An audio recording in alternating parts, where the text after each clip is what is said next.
So good morning. So this is session one of our final book of this trilogy of novels in this Wulin world. We have done a 3-session book. We've done a 4-session book, and this is a 5-session book. This is the longest book of the trilogy because it has so much to take care of. But this is a book that's going to stand on its own, though we have recurring characters and themes and some ideas. Our idea here is that knowing those things shouldn't be a requirement. They should help to inform, but not negate other people's decisions. So we are going to be playing with that. This is Hearts of Wulin. This is a PbtA hack that I've put together, that we've been playing for a while, put it together start of the year, and we played it quite a bit. And that a number of other people are running, including on Twitch.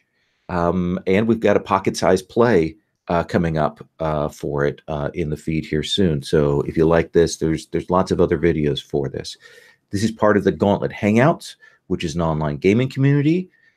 We have 100+ games each month on our calendar.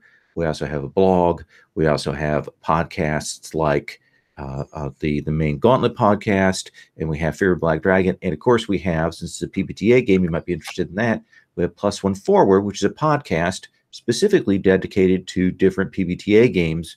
And if you like PbtA, if you're not listening to that, then you are losing a lot of valuable stuff. Listening to the authors talk about how to play has taught me a lot about how to run this. I'm still not great at it, but I have learned a lot from that. So we are going to be doing some character creation today, getting those kinds of things set up, and then rolling out into play.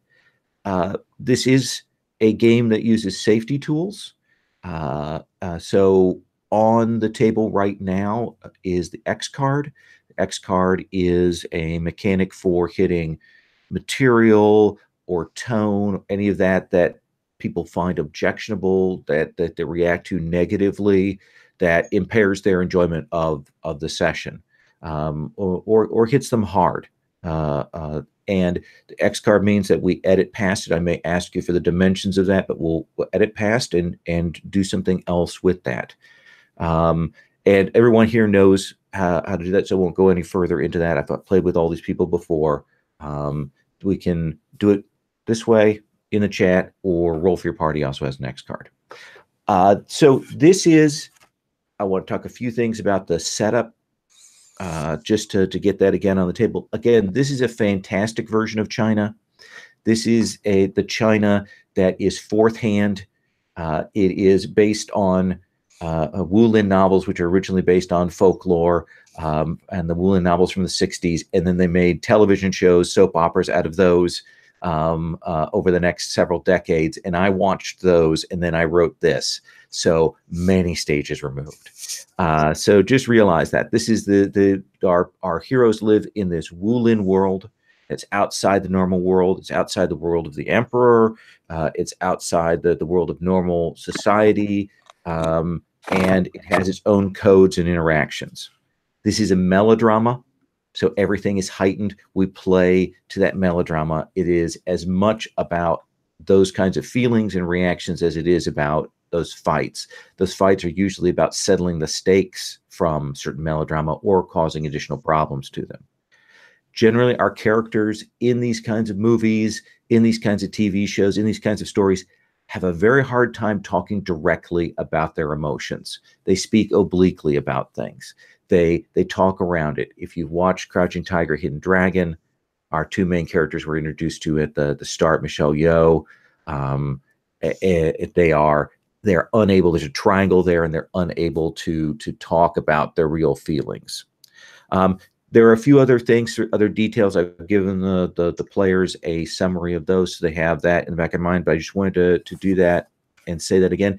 Again, emphasizing that this is a fantastical version of China, and it is melodrama. We're going to try and treat the material respectfully, and we have the X card on the table if we go to Gonzo or whatnot. The tone has already been kind of set for the world in the previous sessions. just that it is a game where the supernatural does exist, but our characters aren't really involved with that. We know that there are ghosts and nine-tailed foxes out in the world, but our characters really haven't dealt with that. Some of our the powers we've seen from our characters on stage have had a little bit of VFX done with them afterwards in post. So that's the kind of thing that we might see. But otherwise, our characters have those kinds of Lightfoot being able to leap powers and the amazing weapon styles, but it's not completely supernatural. So with that all talked about, geez, that took a long time.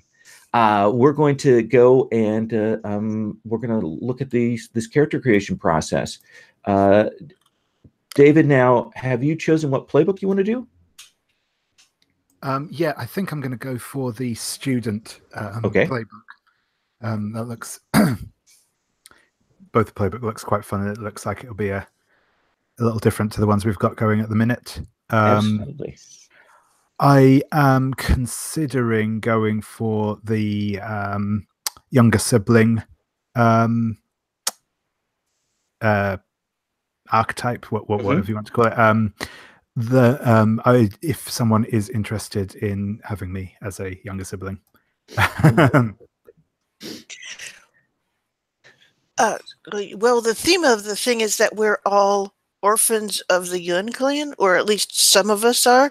So certainly that makes complete sense that you would be yet another one of the foundlings of the destroyed Yun clan. That sounds good. Okay. Just makes sense. I like that. Cool. I like it. So what I'll have you do, David, is you can work through those first 4 steps on the character creation basics, the look, style, chi, and then choosing your playbooks. And once you get that set, and once the others are set, we'll then go and look at entanglements. Let me come to you, Night Sky Ming, then, as the others work on this. Let me focus in on you for a minute. A lot of things changed last time for you. Mm-hmm. Exactly. Your mother, the woman who had raised you, turned out to be a betrayer. It was all a lie. And so you've kind of separated from your sect, your clan at this point. Are you sticking with your playbook and role? I think that I will. I will, and then I will just it's like time for me to pick up some other skills from other playbooks probably as time goes on. Okay. Or get better at something. I could do that too. Yeah, certainly. A couple of things to think about, because I know you have some advancements potentially on the table, is you can advance each of your chi once. That's on the advancement list. You can also, if you want to come up with a custom move for your weapon style, you might consider that. That's something I haven't talked about that much in other sessions, but that's certainly on the table. Those are conceived as a bonus against a certain elemental style or against a certain faction, or like a special ability. Like the classic one I've seen is the person who can swing their blade in a room and extinguish all of the candles and torches and braziers and plunge things into darkness is a classic. But those are the kinds of things that you could have as that. And are you happy with your stats and the moves that you've picked? The ones I have already, mostly. Okay. Were there any of those that you wanted to change out? Any that you found you weren't getting the play that you wanted? I may come back to that. Okay. I'm going to, yeah. So, yeah, I mean, I'm going to change my circumstances, so that will definitely be a thing to consider. Okay. So we will come back to that. That's okay. That seems fair to me. Now let's talk to, oh my gosh, you changed your name. Jade Saber Lon. You are now Shard Saber Lon. true. My jade saber, it's broken, it's in pieces, it's left behind. It's part of the past. Did you leave the whole thing behind, or are you fighting with a shortened version of it? I think I left the whole thing behind, and there's been like obviously an interim solo story or so along the way where I went through all sorts of weird trials and things to discover a new path and forge a new sword out of it's like a clear crystal sword, sort of rough hewn but not quite jagged sort of thing. So do we see like does it look like it's not fragile, but does it look like there are cracks in it? Is that why you're called? I mean, does that, or is it pure sort of clear crystal? I think there's definitely like cracks and impurities running through it. But it's like it's the same. But it's the same hilt. It's the same base from the jade saber. Nice. And I think he's I've sort of moved and dropped fully away from the jade brush school. I think that's very much part of his backstory now, and he much more associates with the search for the lost secrets of the Yun clan and his real heritage and all that. I like that. Now, you decided to stick with your playbook and roll? Are you happy on that? I did, but I'm changing out at least one, maybe two of my moves. So I think with the complete move to the sort of Orphan of Yun persona, I'm losing the shadow boxing. So, you know, there's no guardian angels backing me up. And that's definitely not a situation of like feeling like it didn't come up. I just feel like very satisfied with how that played out last time. Oh yeah, no, I think we ended up, it was nice that in the last session we actually got sort of the closure and the revelation of the source behind that move. So to go with my sort of world traveling learning mysteries thing, I have sword will travel. Or once per session I can show up anywhere to help someone, even if it doesn't quite make sense. I love that. And I may change out one of my others. I'm still sort of debating that. Okay. That seems fair. Rich, let us come to Zheng Wan. How are you doing? Good. And Zheng Wan is loyal, so I'm going to remain loyal to his setup. I think I want to adjust the story a little bit to update for new characters, but I'm good with where his stats and moves are. Okay. So, you're happy with all of those? You should take, because we're going into another month, you're returning, you get another move. Okay, cool. And can I remove the wounded condition? You can remove your wounded condition, reset your XP to 0, and take an extra move. That sounds like a fair, because I only had 1 XP, so that sounds like a fair trade. It's that we don't have XP on a miss. It's you're killing me with that. I know. Note to self. Ask for XP on a miss. Otherwise, I'll never get another move. So one of the things we're going to decide when we kind of come to the entanglements and introductions is, and this is what you would know, is that there was that tournament that you participated in, and then after the tournament, when you went to find your friends, Jade Saber and Tian and Night Sky Ming, they were gone, and you couldn't get a particularly good straight answer from people about what had happened at that moment. And we're taking up a certain amount of time down the road from that, as both Night Sky Ming and Shard Saber Lan have gone through changes, and maybe you have as well. Okay, I like it. Okay, I think I'm going with Legend of the Mountain for my move, so I'll be good at defending things. That's a nice one. I'm working on doing a little bit of adjustment to that, so it isn't quite as limited as the Dungeon World source move is for that one. Well, that will be good. I saw a lot of discussion about the defend move in Dungeon World this week, so. Oh, did you? Oh. Yeah. A lot of people were talking about it.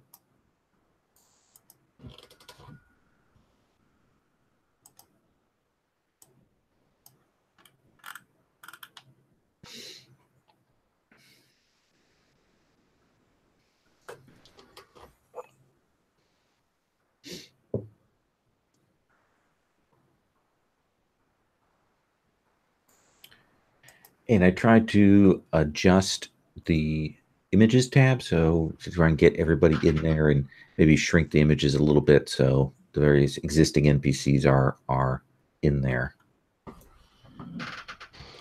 Oh, nice. I like that they've been sort of factionalized. Allows me to put the villains all in one place.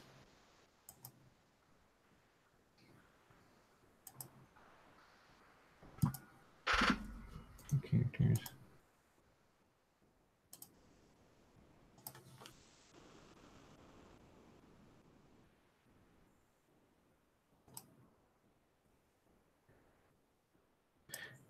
It's always a problem when you have too many tabs on one of these Google spreadsheets and you have to start scrolling.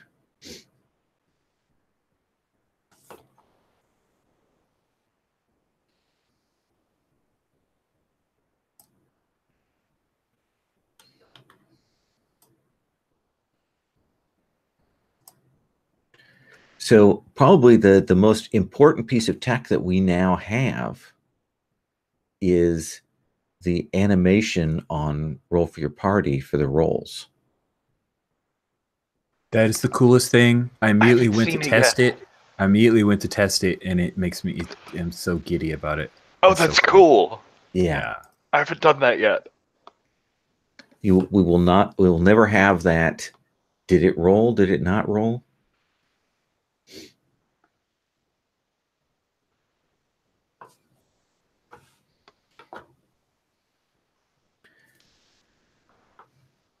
Oh, interesting. I think it only rolls for you, though. Yeah, I don't see it, but you see it for yourself, Neat. which is fine. Yeah, no, I like it. It's an interesting fix to a problem.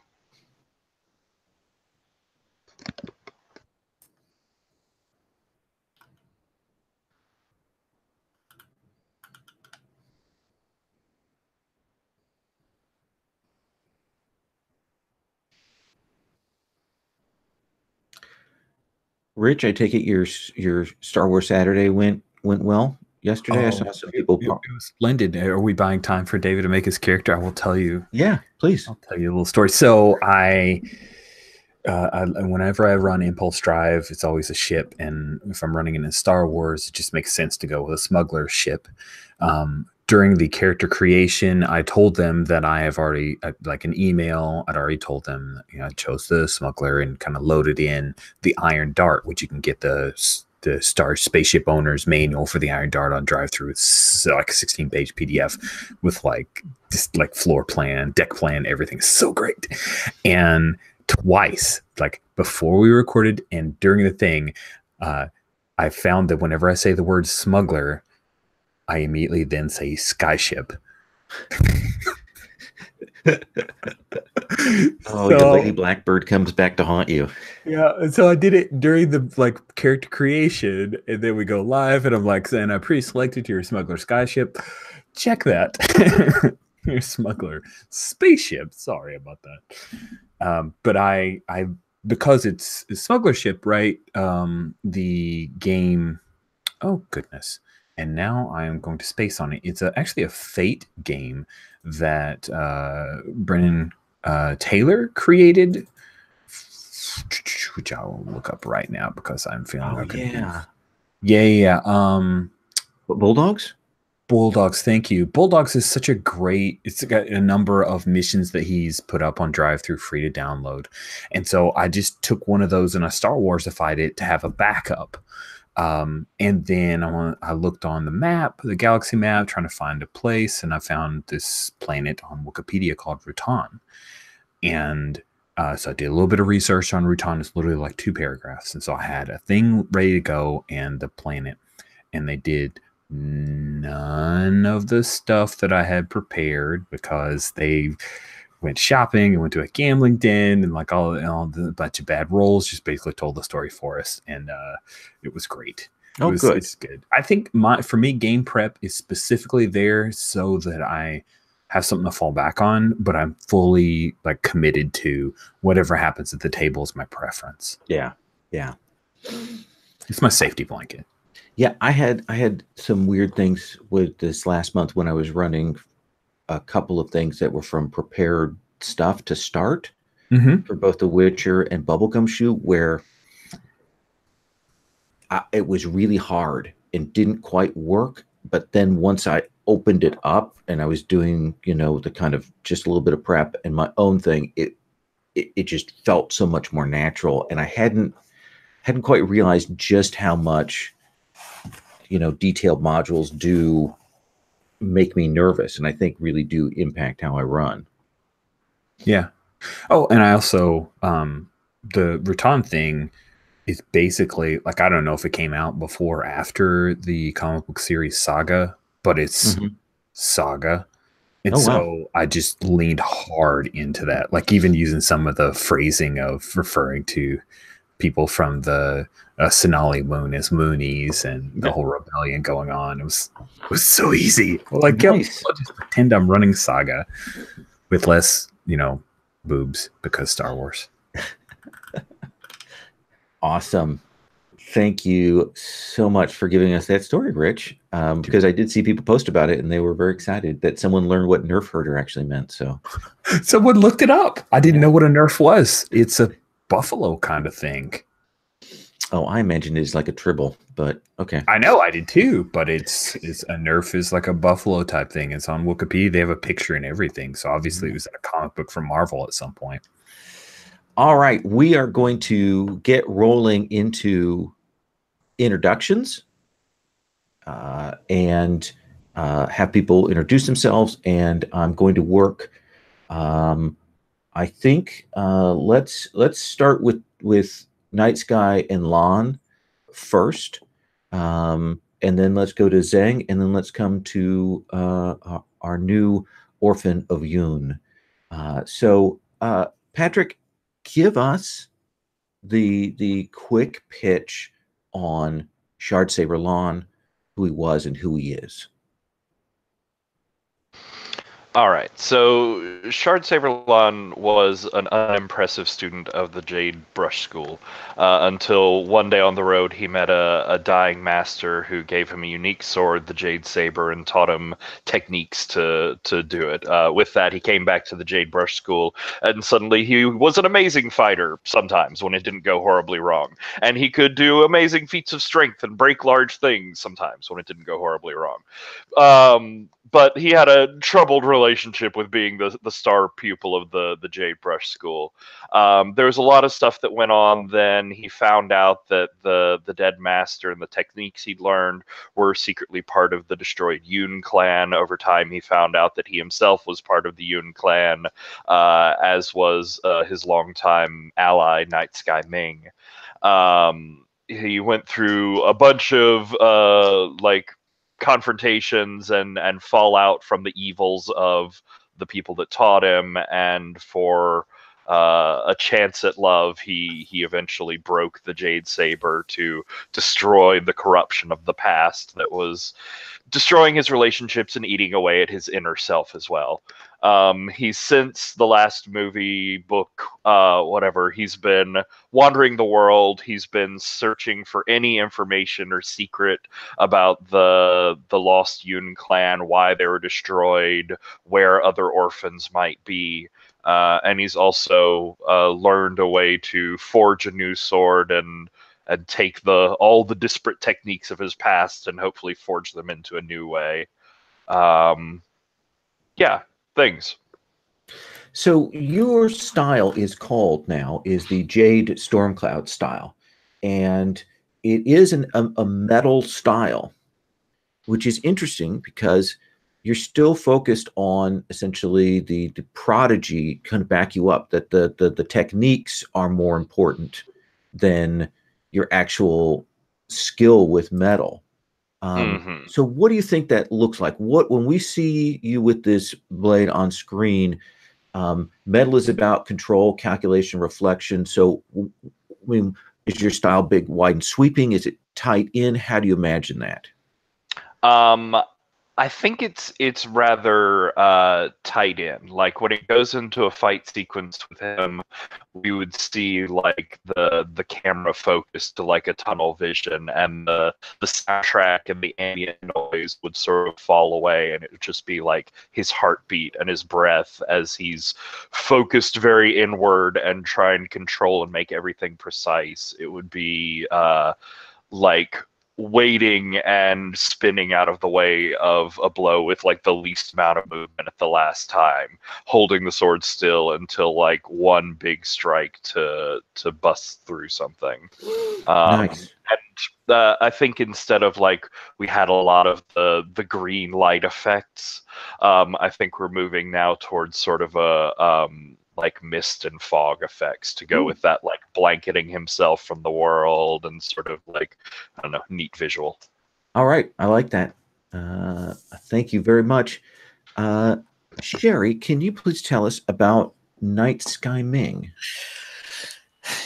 Night Sky Ming, well, she grew up as a member of the Purity Sword Sect, and her particular family was devoted to the sort of vocation of being guards at night for their faction. So she always kept a night schedule, and she had a lot of time to study, so she had become a scholar of sort. She believed deeply in the good souls of her childhood friends, but spent much of her recent years trying to keep them to see that the goodness in each other. They had strayed and become,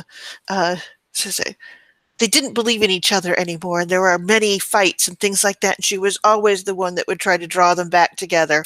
In the end, everything was betrayed. Everything she thought was true was horribly wrong, except for her friend Jade Saber Lawn, who is now Shard Saber Lawn. And so she has left the city. She's still a scholar, but essentially she has taken on another persona. I assume that she would be posing as a male at this point, probably a scholar. I think that she is taken up to living in an old temple outside of town, one that was considered haunted. And she essentially lives there, works from there, starts from there, radiates around there. Mostly she travels, trying to find out the truth about what happened with the Yun clan and who was involved. And since she always had some sense of the ghosts, I think part of it is her looking for where the ghosts are, the Yun ghosts, and like what revenge they have that they want. Does that make any sense? That does. So we imagine that both you and Shard Saber have been on your own journeys, and then maybe crossing paths from time to time. In the let's say, shall we say, a year has passed? Yes. Does that seem like a good amount of time? That gives us a good defined amount of space here. Thank you. Tell me though about your style. And again, is another sort of sword blade style. Wood, which represents patience, growth, curiosity. What does your blade, your star slicing blade, that style look like? Typically, it has been a style that was a sort of careful testing and then a single finishing stroke. Mm-hmm. So she tended to do more of flat blade and fainting and those sorts of things until the time came and she got her opening at which it would be fairly definitive. For the most part, though, in the fights that you've typically seen her in up to this point, she was the one that would dispatch the things that were in the way of the more skilled swords people. You would draw off some of the foes so that your allies could then take the other ones on one-on-one in a clever stratagem that never quite worked. No, never did. Fair enough. Thank you very much. That brings us to Zhang Wen. Zheng Wen would be played by Aaron Kwok, specifically Aaron Kwok when he was in the movie Storm Riders, which just caused me so much consternation and confusion when we released a game in Codex called Storm Riders, because I got all excited that it was going to be that, but it's a totally different and awesome thing, but it's still like there's just confusion. I'm just saying. So he has blue hair because that makes him moodier seeming. Right. He wears a cloak most often, and pretty much he doesn't own anything with sleeves on it, which is a little different for wuxia movies. But he does have the pecs and the biceps to earn that.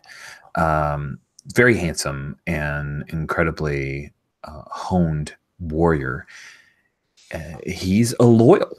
And while he has striking chiseled features, he wears the warrior's garb and can be a little off-putting. He deals with things directly.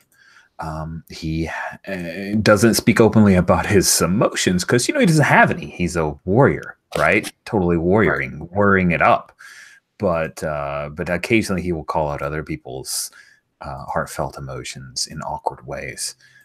Isn't that right? Orphans of Yun? Yeah? Okay. All right. Just checking in there. Remind you of that, the thing that I'm sure you remember. Zheng Wen's story, he was charged to bring Tian back for his wedding, but failed at that. Tian became this no-account thief and dishonored Zheng Wen. And so Zheng Wen had to return to the liquid metal delegates and atone for his weakness. There was a whole lot of holding things that are very heavy with arms held up, the T stands. There were things like very Jean-Claude Van Damme with ankles tied and stretched out. There's a lot of things where he could flex and show off his crazy flexibility and handsome features, but totally punishment. Right. And then he returned and took part in defeating Sour Sadness Bear with help. But most people probably thought it was just him. And since you've been gone, the liquid metal delegates, we have one of their NPCs that we know of, and that is Nine Blossoms. You know that she never spoke to of what happened, but she was badly wounded. Never talked about it, but you suspect that your friends might have been involved. We'll find out how much they've told you about that. Yeah, he would definitely want to know. And he has the liquid metal delegates have definitely broken away from the Purity Sword Sect, and seem to treat them with some distance. And we'll come back and we'll figure out about that. Now, tell me, you have the Sun and Moon Serpent Sword style. And you have a particular blade. What is the name of that blade again? The Unspoken Splinter of the Weeping Goddess is the name of his legendary blade, which can be recognized wherever he goes. And is that something that was passed down in your family or in your clan? I think it's within the clan. It's a thing that is earned and handed down from honored member to honored member. So that was the thing is one of the discussions that was made when you failed was whether you deserve to keep that blade. I imagine that as we flash back to those scenes of the Year of Torment, that it was up on a rack, seen but untouched. Like that. And what does your style look like? Your element for your style is fire. And so creativity, speed, passion. Absolutely. I imagine that with the cloak and the sword itself, that he emulates a lot of serpent movements within his style. Kind of will draw back the cloak like a cobra, stand back and hold up high like he's about to spit, and then dance in. There's a great deal of dance involved in his art while he does appear, bulky. He is incredibly flexible and likes to surprise people with the different approaches he takes. Awesome. I love it. That brings us to David. Please tell us about your character. Yeah, so I'm going to be playing Passing Cloud. His surname is Yoon. He was one of the last children born to the Yoon family before the destruction of the clan. He was sort of spirited away by a sort of trusted retainer before the destruction of the sort of family holdings. He's been brought up, I said, by the sort of said probably an old retainer of the family. He's young, obviously, as a result. I guess it probably puts him about, just from a look at the time I'm thinking, they're probably about 16, 17-ish, something like that. Has very long dark hair, still in sort of not in a fully adult style yet, probably. Wears long flowing silk robes. He has probably been brought up knowing who he is, but obviously raised in secret. And I imagine up until this point has not made a sort of an official entrance into the Wulin.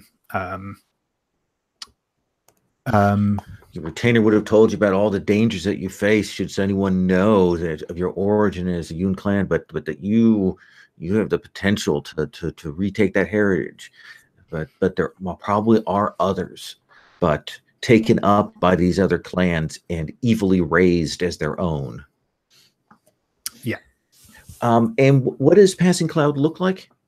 Yeah, so he said he's not particularly he's probably quite lean, said long dark hair, quite attractive. I've got I still one of the pictures from the Pinterest, which I'll stick up in the chat Absolutely. in a second. Yeah, said young and looks young as well. I'll just oops, if I can find the right window. So yeah, I've just put that there, and I'll put that in the sheet in a sec as well. Oh, that's a good one. Yep, has a nice young look to it. So tell us then about your fighting style. What do you use, and what does it look like? So yeah, the fighting style he uses is the Summer Rain Fist. It's a water style martial art, very flowing, very quick, sort of lots of light strikes and sort of small diversions to people's attacks, lots of footwork, sort of flows around people, difficult to pin down.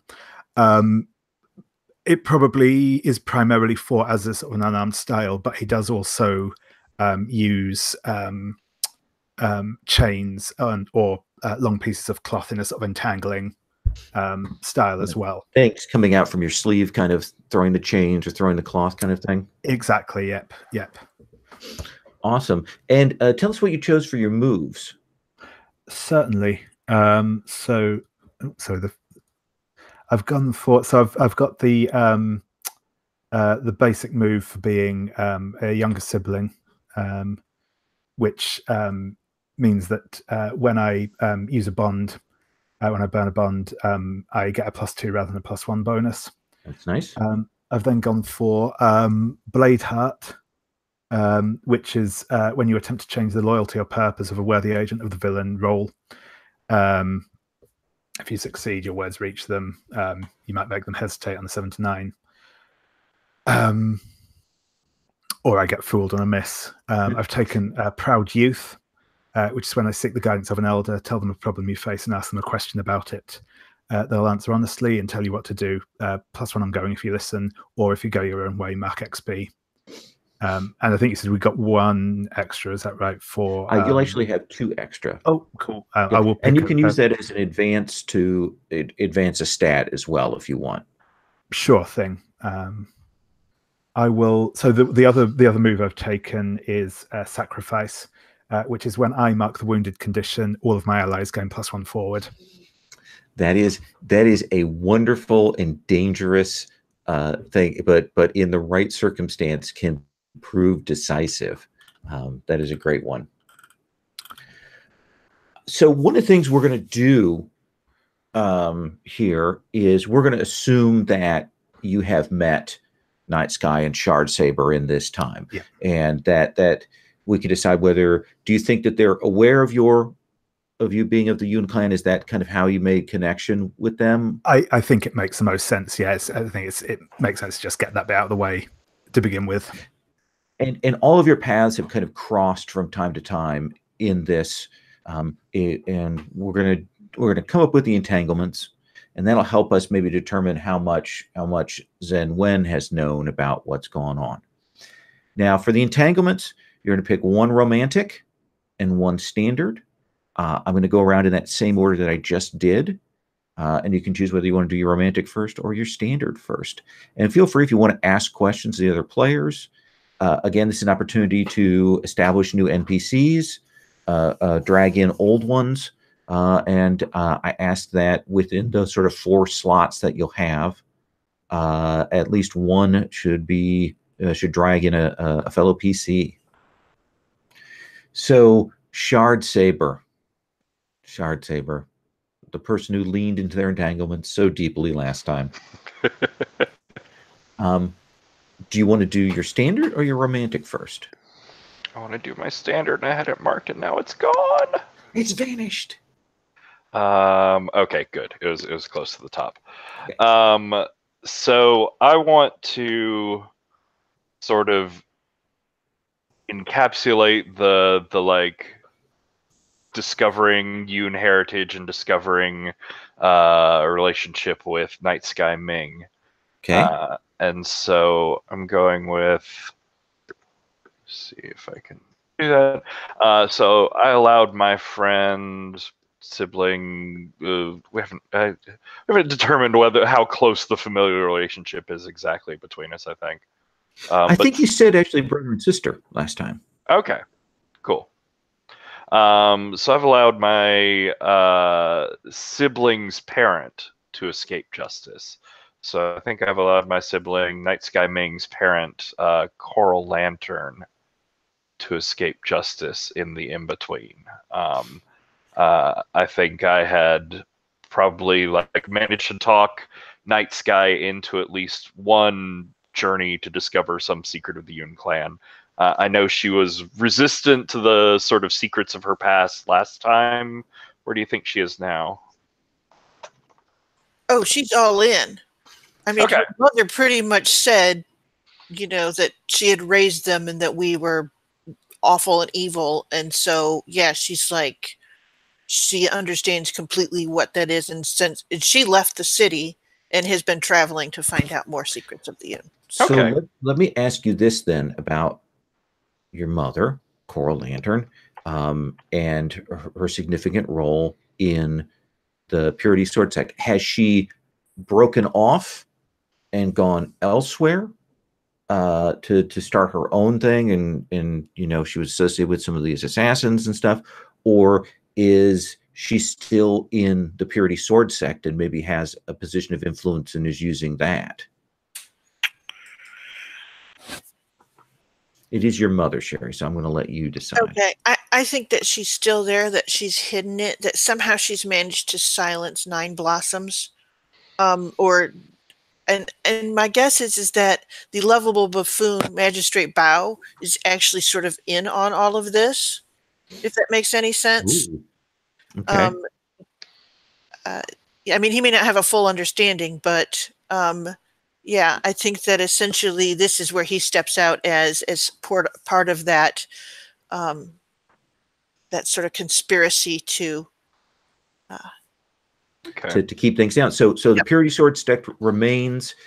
The liquid metal delegates have kind of distanced themselves from it, and the Purity Sword sect have been a bit more active in this last year. They've been more far-reaching. Their ambitions seem to have been shown in this, and Coral Lantern has risen to a significant position in that. Okay, that sounds good to me. So yeah, I think the situation is like we've gone on several hunts together for things about the Yun clan. This was a particular one where Coral Lantern caught up to us in some like lavishly ancient sort of ruins set, and got into a fight with her, and she had me like paired off in a corner. And I think maybe that was like the first time I'd pulled out the shard saber. Like she knew that I had no real weapon of note that she could take me out. I turned it on her, had her dead to rights, but I couldn't kill your mother just like last time. I couldn't do it in front of you. I think maybe you made some like sound or protest or something. I don't know.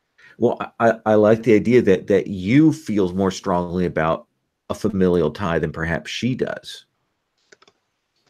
Interesting. That maybe Ming is in the sort of like rebellious screw all those people, and I'm like, well, it was your mother who raised you. Like this is going to be important. You never really had a mother figure in your life. Nice. I like it. Night Sky Ming, let's come to you. Do you want to do your standard or your romantic? Let's see here.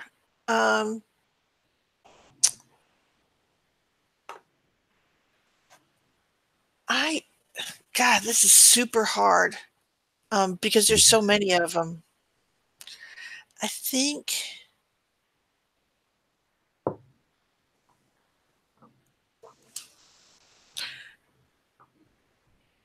let me see what are the classic scholar ones or aware ones.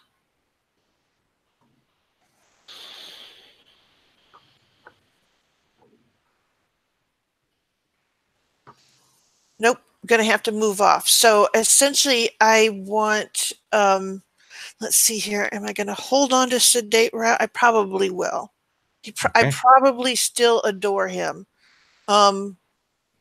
So Sedate Rao is, you still love Sedate Rao, but is he married to someone else? Is he engaged to someone else? Is he in love with someone else?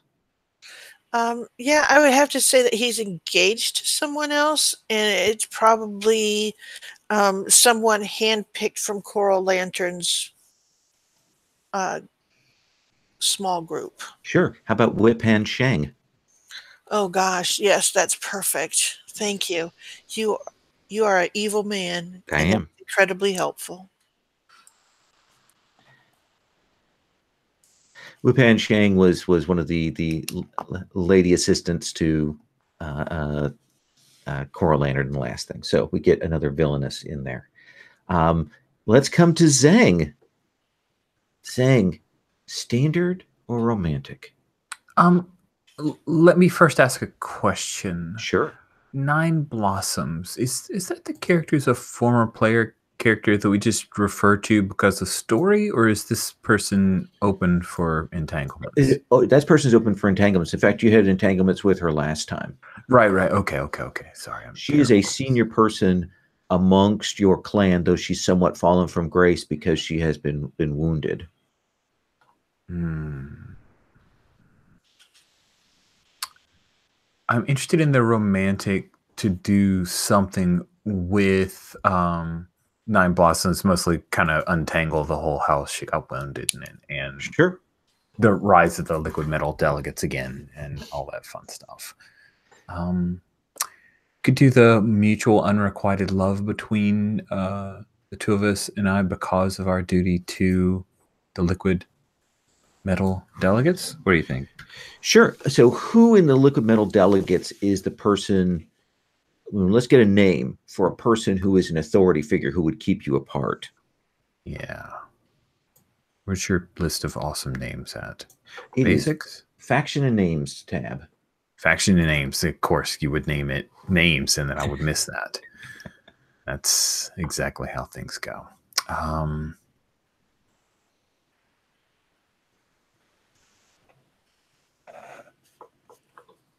So many good names. Bronze Viper. It's got to be Bronze Viper. Bronze Viper. So Bronze Viper is sort of the one who probably is the one that we saw in a flashback telling you that you had to go out and spend that year training, and who has seen your knowing glances with Nine Blossoms, and certainly wants to split that apart. Sounds good. Okay. That brings us to Passing Cloud. Passing Cloud, what would you like to do? Your standard or your romantic? I think I'm going to go for the romantic first. Okay. I'm just trying to decide because two of those ones in the suggested one for student are really good, and I like them both. I think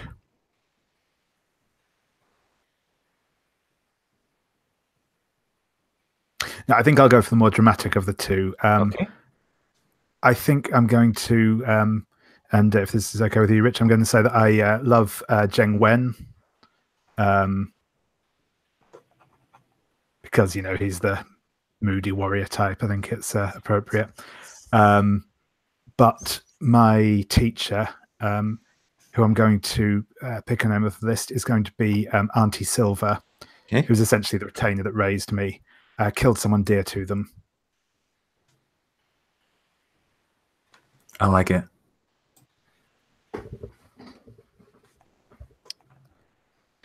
Who was the person who was dear to them? Was it a teacher? Was it a parent? Was it a sibling of Zhang Wen? What do you think?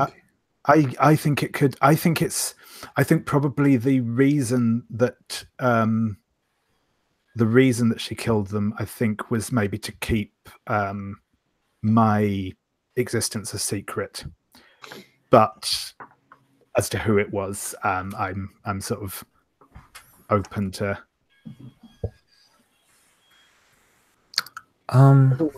Rich?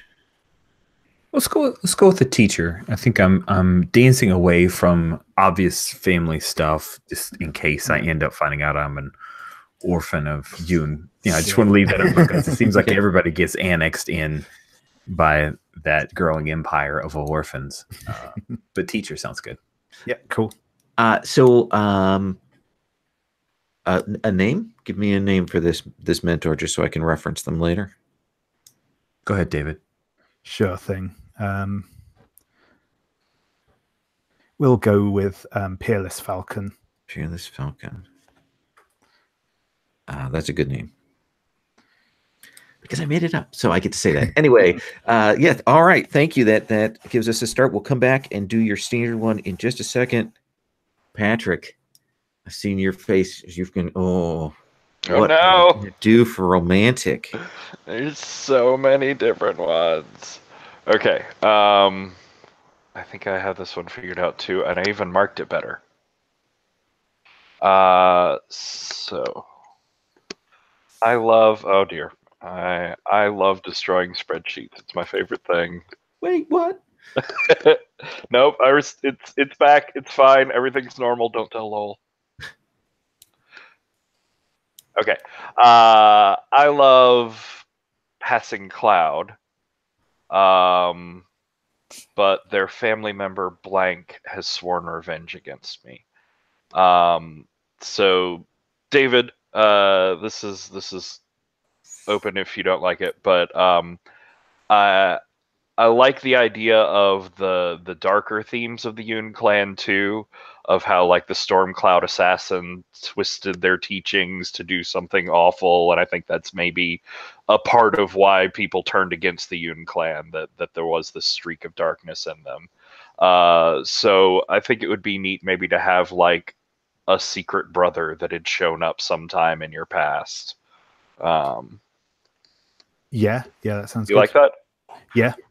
Yeah, like a dark sibling returned who was searching for some of those like more powerful dark side techniques of the Yun clan, and has sworn revenge against me because they were also hunting the Stormcloud assassin to learn from him, but I ended up killing him and stealing his legacy and that sort of thing. May I ask, is that a twin brother? I mean, I think that sounds right, but David? Yes, certainly can be, yeah. Okay. Yeah. And what is their name?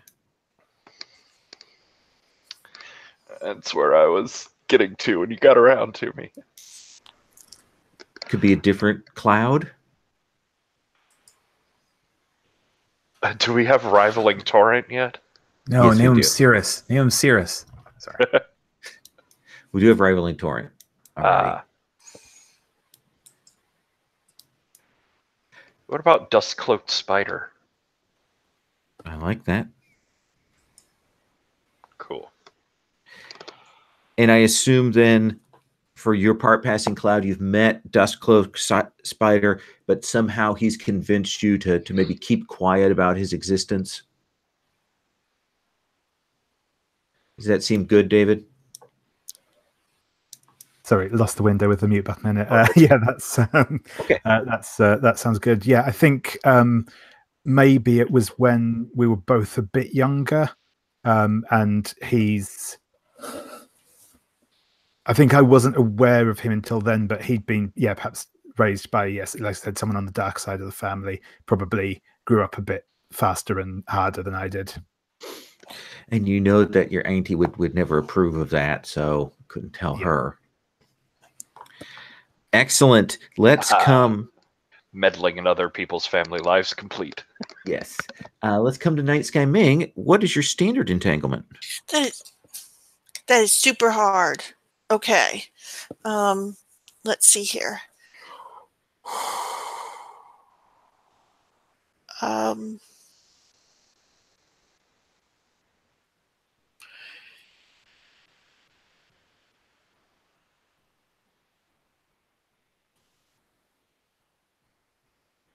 I like the idea that I still train with Iron Face Lou.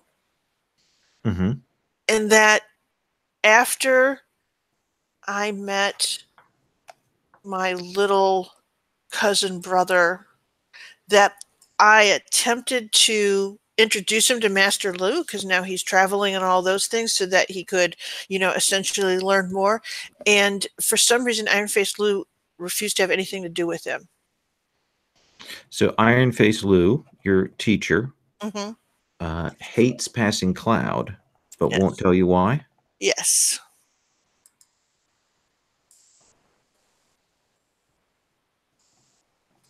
Dun, dun, dun. Exactly. Some sort of confusing. I thought he was my friend. Wait. And Iron Face Lou is a senior member of the sort of villainous, supposedly villainous faction, the 100 Ghosts. It's not entirely clear if they're villainous or not. Most people believe they are. Excellent. Zheng Wen, we've got your romantic one done. Let's do a standard one. Okay. The Loyal General, 2 of the 3 are sibling related. And the other one is one I've used before. So let me check in. Is it okay with you, Sherry, if I go with I swore to blank that I would protect Nice Guy Ming, but they would be offended if they knew? Yes, because these are my new independent days. Okay, good. So I need to ruin that, is what you're Yes, saying. exactly. You need to make sure. Who? Since I killed the last person I swore to, right? Wasn't that Sour Sadness Bear, or I can't remember? It was actually a Sedate Rao. Sedate Rao. So I could probably still do that to Sedate Rao, right? Swear to him. Yeah. Cool. Even though he is engaged to be wed. Oh, well, should I swear to someone else? Someone else? That's perfect, because she still loves him, and he's to marry this woman that she knows is a villain. We're going to find out whether she's told you, whether she's been willing to do that, whether Night Sky has told you that Rao's new fiance is a villainess, and I mean, you couldn't say that to Rao if you knew. That'd be, if you're not that kind of person. No. Yeah. Okay, cool. Excellent. And that brings us to Passing Cloud. Let's get a standard entanglement from you. Sure thing.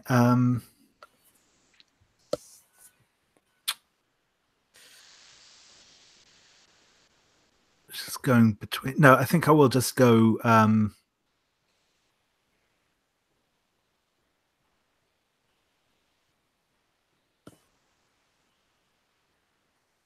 Yeah, no, go on then. We'll make that more complicated. I'm going to say that I suspect Shad Saber Lan of evil. But someone who I respect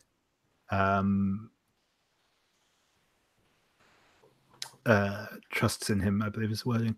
Yeah. I lost the believes in them. I'm just wondering whether to rope in another NPC or to just go for Can do with another Night PC. Sky. Yeah, no, I think I will just keep that one sort of more contained, and just say that I suspect Shad Saber Lan of evil, but Night Sky Ming, who I respect, believes in them. Yeah, your brother has certainly told you that he's learned about the terrible evil style of the Jade Saber, and that you should be very cautious around this bearer of that blade. That he's no good. I imagine he's also used the he's trying to steal our family's heritage sort of thing. Yeah. Excellent. So, to say a couple of words about entanglements. Entanglements are one of the XP engines. At the start of session, you highlight one entanglement, and we're going to try and lean into that. If you manage to touch on it during play, you get 3 XP. If you touch on your other entanglement, you get 1 XP. At the start of session, we check in and see if people need to revise or rewrite entanglements because things will change. And so we want to make sure that we know that those are fluid, and that if you're finding that one isn't working for you, or if circumstances change, we can adjust that. Now, I would like us to take about a 9-minute break here, coffee and so on for myself, and then we'll come back and we will set up our initial incidents. Okay.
So I'm going to start with our groups in pairs, kind of set up some initial situations. I had a question real quick. Oh, yeah. For bonds? Oh, yeah. You should, thank you. Choose a fellow PC that you have a bond to, and then choose a faction that you feel connected to. And at this point, it can be the Yun clan if you wish. That was sort of my question. Yeah,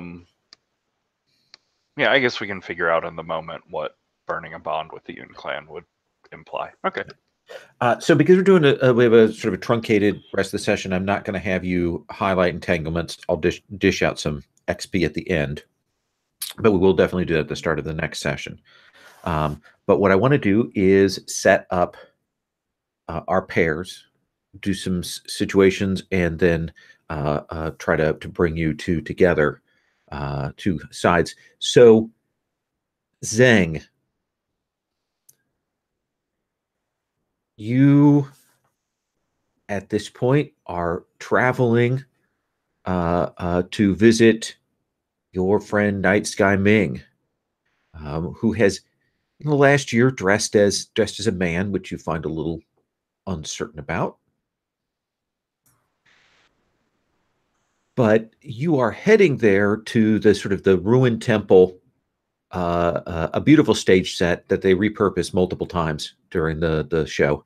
But the ruined temple that Night Sky Ming has settled in to train and so on, because you have received word that Sedate Rao's wedding is to take place in a week. And you know there is a bond between them. So how do you feel about this? Confused, but sad.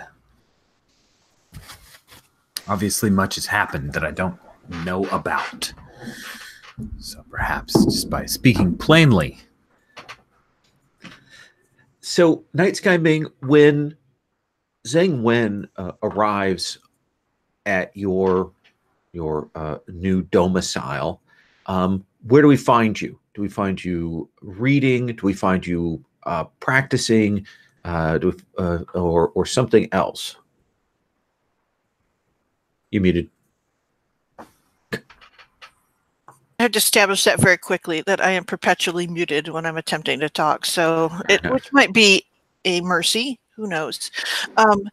So I think that what he'd probably come upon her practicing, though it doesn't really look much like practicing. Instead of using a sword, she has a brush, and she has these sort of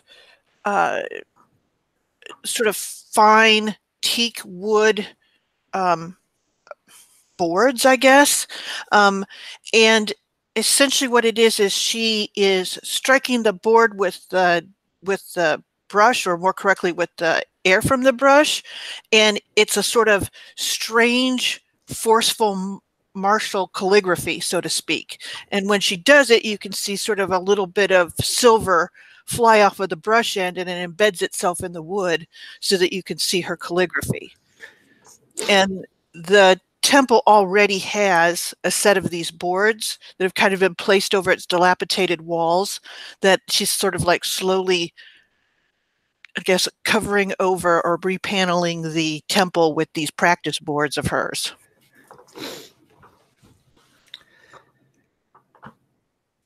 So that's what you come upon, is her doing that. Even the temple will not appear as it should? She sort of looks and says, is a state of decay the appropriate way for this temple to be? Is this the way that it should be cleaned? And she sort of looks back at it and she goes, it's the honor I know how to give it, but perhaps I am not the one meant to bring it back to its former glory. But you're here. I am. So I'm doing what I can. And you? It's good to see you. You'll move forward and give her a bow. It is good to see you, Night Sky. How are you? She sort of stops. Fine. Busy. You? You've heard. I'm well, of course. You've heard about Sedate Rao. And she'll sort of straighten up and step back and nod.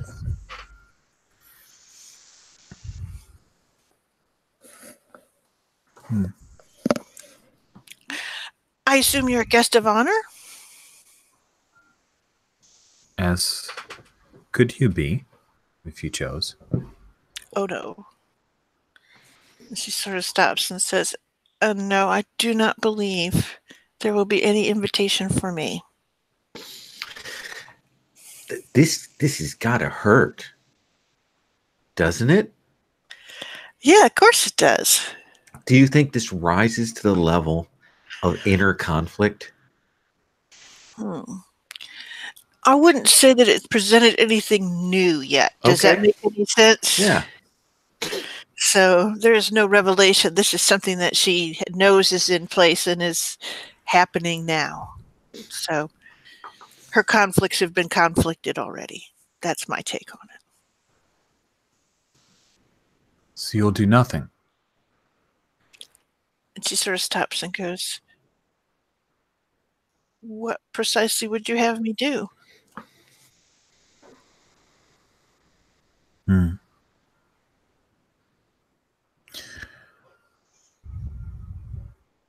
I doubt Sedate Rao is aware that this could bother you.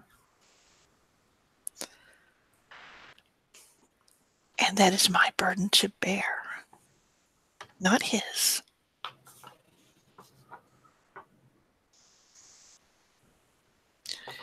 But I will make some tea and we will sit down. I do appreciate your concern. It has been too long. And I'm going to cut away from you two. We'll come back on a scene. Shard Saber, what is the excuse that you have in mind for why you are calling on Passing Cloud? Well,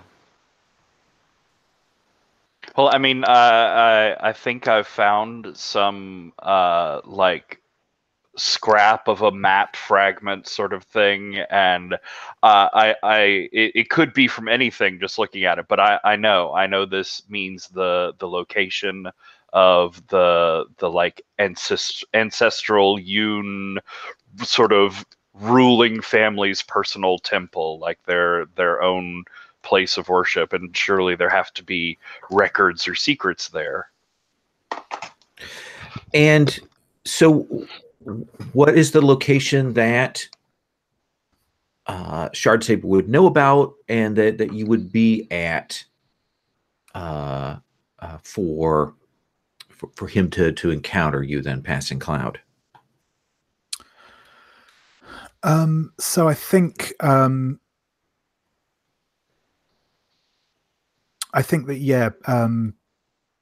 he's still sort of living with Auntie Silver. I think it's a kind of near a town, but sort of a slightly secluded sort of small farming estate. What does Auntie Silver think of Shard Saber? She knows he's of the Yun clan, but what does she think of him? I think I'm going to. I think she's possibly slightly suspicious of him, because I think that kind of mirrors my sort of slight distrust. But yeah, I think she's. I don't think it's a strong doubt, but I think she's wary. it's more the suspicion of anyone. She's taken care of you, kept you away for so long. She's just generally suspicious. Yeah, exactly. So what activity does the camera, when it pans in to find you here, where does it find you? Does it find you doing labor? Does it find you cutting wood? Does it find you training? Find you doing something else? I think kind of mirroring the previous scene. I think he's sat sort of on a rock in the sort of gardens, painting a sort of landscape picture. Though it's not actually the landscape he's looking at, it's just a sort of, improvised sort of, sort of trees and mountains kind of picture. We don't know if it's improvised or maybe something you remember. We have the audience just doesn't know, but we see you, and of course all we see is you touch the brush to the thing a couple ways, and then the camera pans around, and it's beautiful and almost complete as it is. So you will see that Shardsaber. You don't see Auntie Silver, who is a little wary of you. But there is, in the light kind of glistening on him, you will see your friend Passing Cloud. So yeah, I move up quickly. I try and stay quiet because it's obvious that he's in the middle of creating, and I think I come up like in his line of sight from the back of the canvas. I go to stand next to him. There's this moment of like the camera can't see the picture either, but I'm standing behind going, "Oh, how beautiful it is. It's amazing. Your artistic technique is unbelievable." But I get sort of antsy, and like the first chance I get when you take a brush stroke, like I slam down this little tattered bit of matte parchment. I say, here, it's here. I finally found it. What? Sorry, Shardsaber. Welcome, but what? What is this?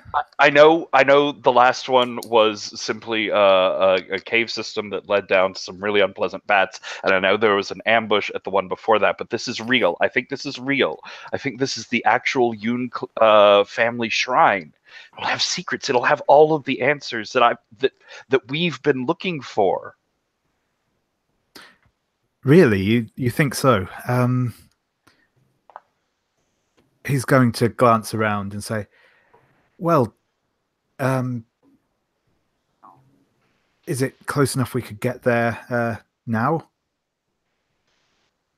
I believe I've matched it up with some, and I'll bring out like a more full map and sort of hold it to a sort of lumpily drawn mountain forest area and be like, see, they're exactly the same. They're nothing really alike, but they're sort of the same.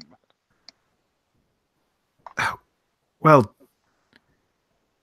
come on, let's go before Auntie decides it's too dangerous. I'm really so bored. And I think as soon as you mention Auntie Silver, like Lon straightens up and he grabs that little scrap of map and hides it like she might be coming around the corner. And you can gather your things together. Do you leave any kind of note for Auntie Silver? Yeah, I think I am just on the sort of almost finished painting. Just in the corner, I'm just going to write back soon, and that will not worry her at all. And back soon is probably one character in the Chinese. It's beautifully done there. We see, and you two will start to head off. I'll come back to you in just 1 second. Let me ask you, Night. I'm looking at all these names. Night Sky Ming. What is it? What is the sign? What is the symbol? The thing that tips you off to Dancing Spider's attack? Well, I think that the ghosts that I've bound in the ward around the temple are the ones that tell me that they're coming. And you are sitting there, Zhang, and you will hear this sort of low moan howl, like the wind carrying through the temple, but it kind of chills you to the bone. And you'll see Night Sky kind of her demeanor change. And she will reach for her blade and she'll go, "Someone's coming." Uninvited guests? And she goes, "And hostile intent." And she will sort of lean forward and douse the lantern. Oh, nice. The last thing we see before it goes dark, right? Because it's not actually going to be dark because we have to see the fighters, is that Zhang doesn't put down his teacup. He's not done. And the light goes out, and we see then from the doorway, from the archway, we will see this slow movement of masked figures. They're creeping along. We can see a group of them moving, sort of super quiet, cautious, that would be actually be making noise, but this is all done in ADR later, so we don't hear anything. And they're moving along. And they're clearly all men, but then you will see another figure there who's clearly their leader. The cloth is slightly different on her face. Her outfit's a little more ornate. And we've seen, some of the symbology of the Dancing Sisters before, and she is clearly one of these senior people here. And she is moving along, and they are coming in, and they are looking around like, oh, there's no one here. Maybe we can set up an ambush, and they're moving in. So what do you want to do, Night Sky? I think that the thing that you will see her do is she will reach her blade over very quietly and sort of push the shutter at the window of the temple, and it will swing open. You'll see the moonlight come in, and you'll see all of the silver writing that the moonlight hits sort of picks up a little glow. Okay. And that will make them startle when that happens. They freeze for a moment in place. Zhang, what do you do? Take a drink of my tea.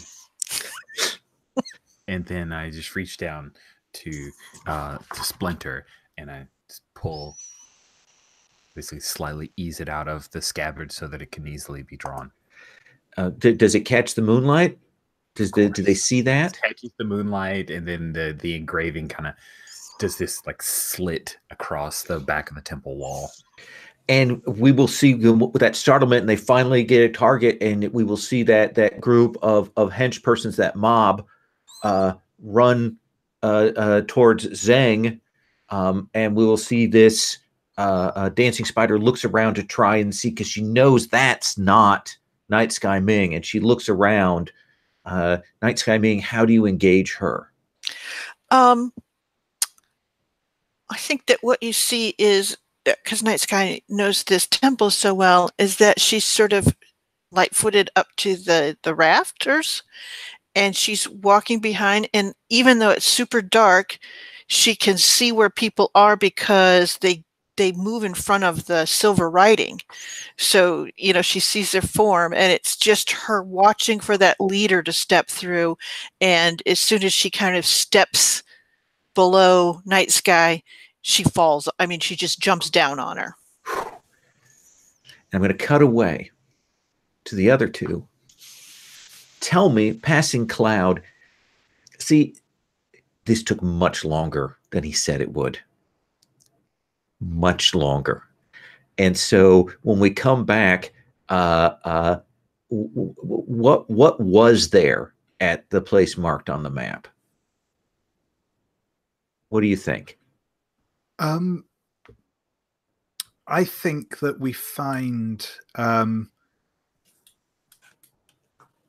what clearly was once maybe a shrine, certainly some form of structure, but it's long since fallen into disrepair. sort of, kind of stone foundations and some sort of wooden beams and stuff left, but mostly a ruin. And so, it didn't deceive you about what would be there. You had hopes. You did not know what it would be, but was off on the estimation of how long it would take to return. And so when we come back, it's already dusk/night. As you two are kind of traveling down this hillside, you're probably a little anxious because Auntie Silver, despite you being a full adult, a young man who can make his own decisions, that Auntie Silver will still have her punishing stick.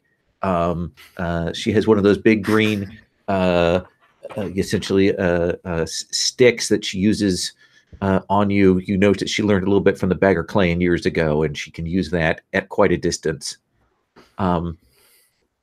So let me ask you, Shard Saber, as you're coming down this hillside, are there steps, or is it just you kind of walking down a hillside? I think it's steps. I think it's the sort of like ancient, worn-in, sort of haphazard steps that wander back and forth. What is the thing that tells you, that gives you the alert for Dancing Scorpion's attack? I think it's the like little pebbles sort of pinking down a couple of steps where they got dislodged, where someone stepped.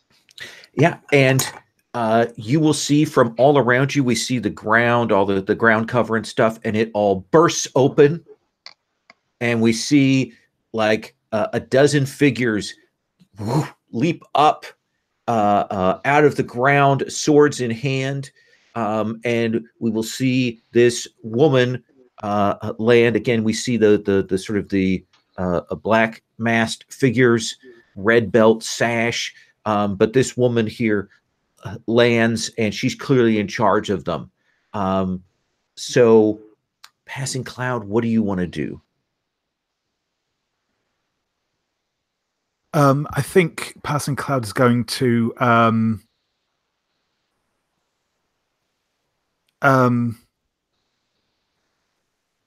drop into a sort of defensive stance, and he's going to sort of do the kind of look around, catch where everyone's coming from, and then he's going to turn up towards Shard Saber and say, "Did you do this?" Oh, what? How could you ask me that? Wow. This is his first reaction. Passing Cloud's first reaction to this ambush is not, we should take care of this, but it's, you did this? Flashbacks to Tian, to another person you love that didn't trust you. If only you could roll inner conflict. Oh, you can. Oh, well, thank goodness. Wait a minute. Let's have you roll inner conflict on that confrontation. What are you going to roll with? Yeah, I think this is passion. This is hitting at his love and devotion sort of thing, which is partially romantic and partially like, this should be my leader, and both hurt when he just turned around and bitch slapped me. 7, 8, 9. So that's a 9. So you can mark your fire, or you can, be upset and just try to leave the situation. No, I'll mark my fire instead. Oh, that hurt so deeply. With that, and now feeling a little reckless, do you engage the hench persons, or are you going to engage this dancing scorpion? I think what do I'll. you say? What do you say to him?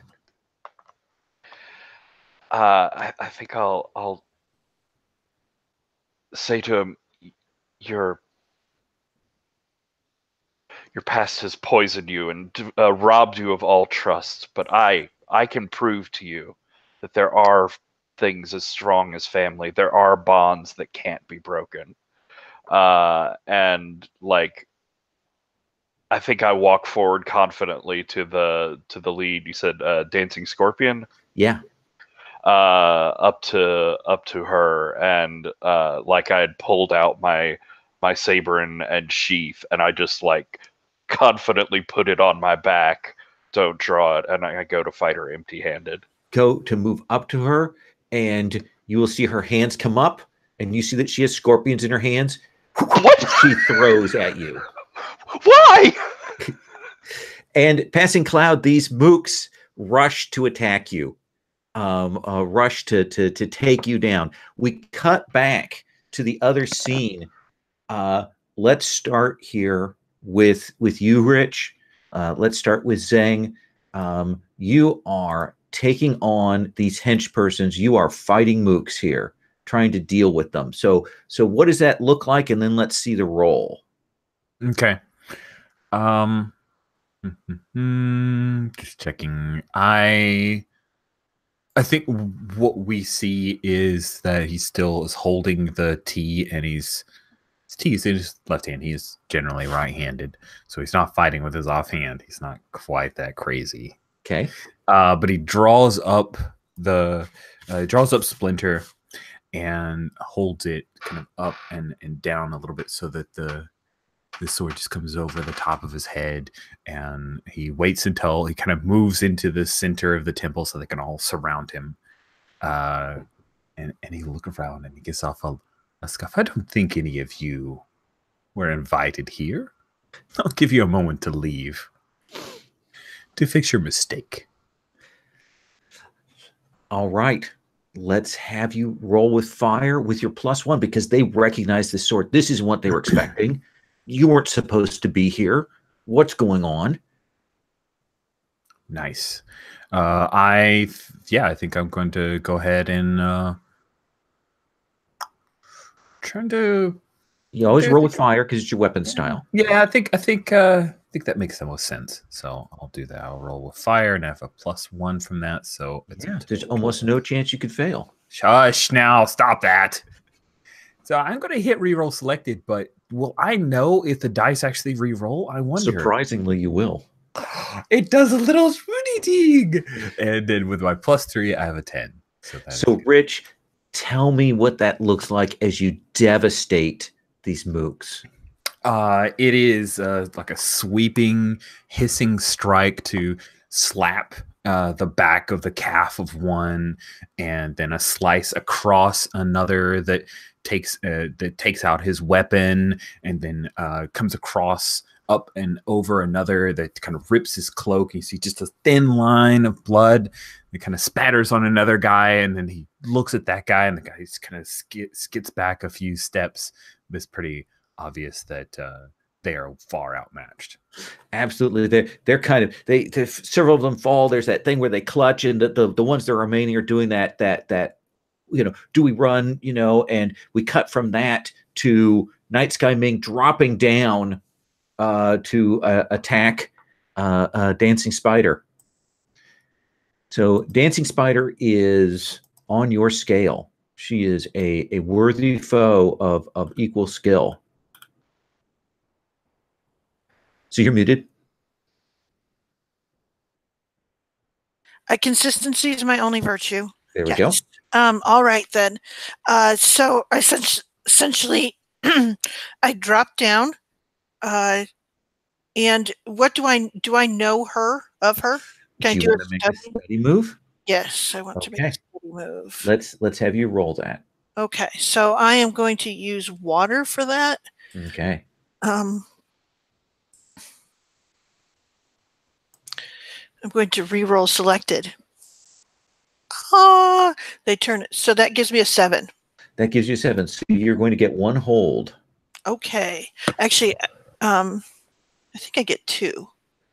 If you were using informants or things like that, you would. Got it. All right. I need more informants then. Okay. Then I have to find a move. I really just want to know what is the center of her style? What is her shtick? She's throwing spiders at you. She has tarantulas that she is going to fling. You know that there are a set of these assassins trained that all have these. There's a serpent one that throws snakes. There's a spider one. There's a scorpion one. There's a poison tree frog one. Excellent, Lol. I would like to stab her hand so that the spider venom courses through her system. Okay. Let's have you roll with your style element. Okay, so that is wood, and I am standing on the wood that I have shaped on the temple that I live in. Here we go. I am rolling this and adding wood. Yep. Oh, not a great roll, but still gives me an 8. An 8. So you have to choose. Do you want to win at a cost? Do you want to lose and get to mark XP? Or do you want to deadlock and learn something about them?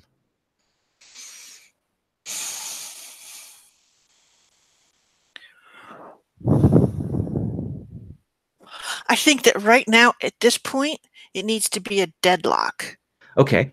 Okay. So,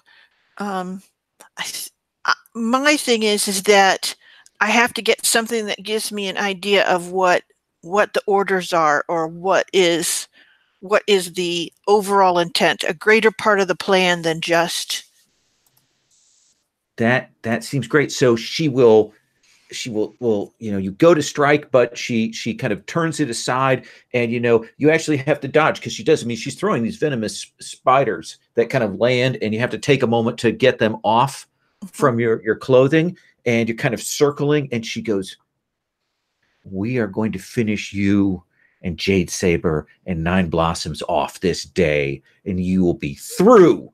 And she kind of comes in again, and you will dodge away from that. Does that seem like a fair? Indeed, it does. Let me cut back to the others. So she just threw scorpions at you. That wasn't cool.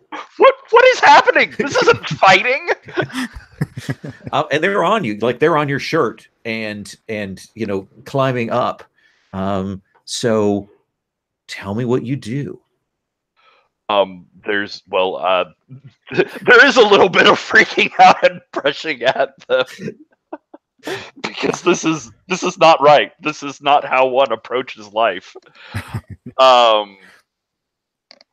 But I think I come in and try and jeez, like get in like a wrestling grip with her and try and like get around to pin her arms behind her back so she can't throw any more like horrible poisonous arachnids at me.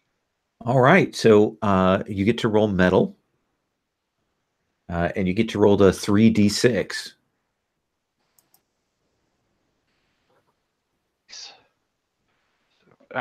There, things, tabs. Oh my god. No, not my name. I don't want to re-roll my name. That's an 11. That is an 11. So you don't cause collateral damage. That's the good news. And the even better news is you win. Tell me what that looks like, and then tell me, do you show mercy to this Dancing Sisters assassin who tried to throw scorpions at you? Yes, I show, oh god, mercy to her. So I think I come in and like I bind up her wrists and we go through some like sticky hands back and forth, spinning sort of things. But I managed to get up under her guard and come up behind her with both of her wrists locked behind her. And I see like one hand twitching for like an unfortunately writhing bag at her waist. Mm-hmm. And I'm gonna rip it off and stomp on that, but I will show her mercy and sort of like toss her forward so she trips over the steps and is sort of down on the ground between us. And she will keep rolling down the hill to get away, but you have defeated her, and There's you a can lot of see the unexpected things. humiliation on her as she rolls away. You get to mark XP. It's okay. I'm definitely not humiliated here. I'm definitely not twitching and like brushing at random folds of fabric every couple of seconds. With an 11 plus, I imagine that the scorpions bothered you for the first moment, but then you locked yourself down. Nice. Let's come to this mass of henchmen that have leapt out of these concealments and are coming and striking at you. What do we see with you, Passing Cloud? Yeah, so Passing Cloud is said he sort of centered himself, planted his feet, and he reaches up to the long sort of hair ribbon that his hair's tied back with at the minute. With the pole sort of unfurls it, and it kind of flicks it out, and it does that sort of thing where it kind of acts like it's weighted, even though it blatantly isn't. He's going to kind of twirl it around him, and as sort of the as the assassins come towards him, he's going to sort of use it to kind of try and trip them and dart between them, and swinging, hitting them in the legs, tripping them. They're on this hillside. They're slightly unbalanced, maybe catching them in the air as they're leaping down. Let's see you roll, and you roll with water for your sound. Indeed.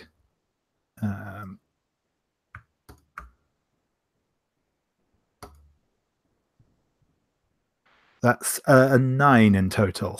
That is a 9.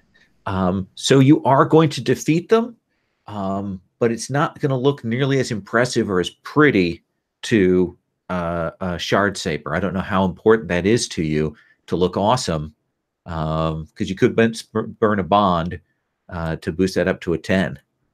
I don't think I currently have a particularly relevant bond to this, so no, I think I'll leave it to where it is. Okay. I think he probably wants to like look like he knows what he's doing, because he doesn't want to be treated like he's a helpless kid.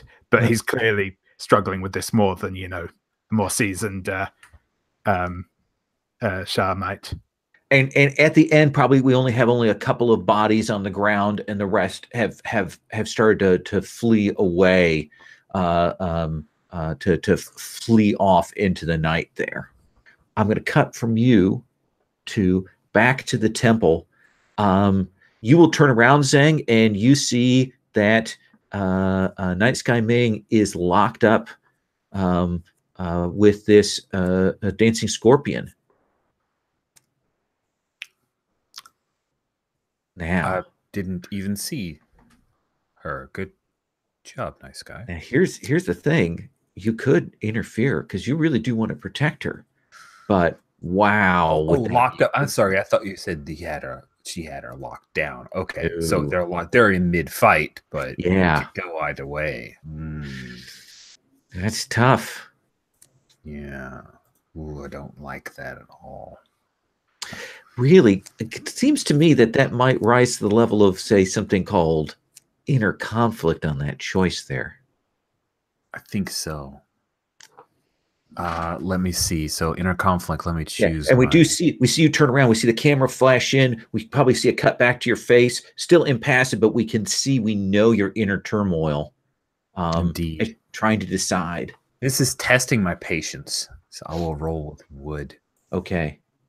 Which is foolish because there's no XP on a miss, but screw you, I'm doing it anyway. Okay, here we go.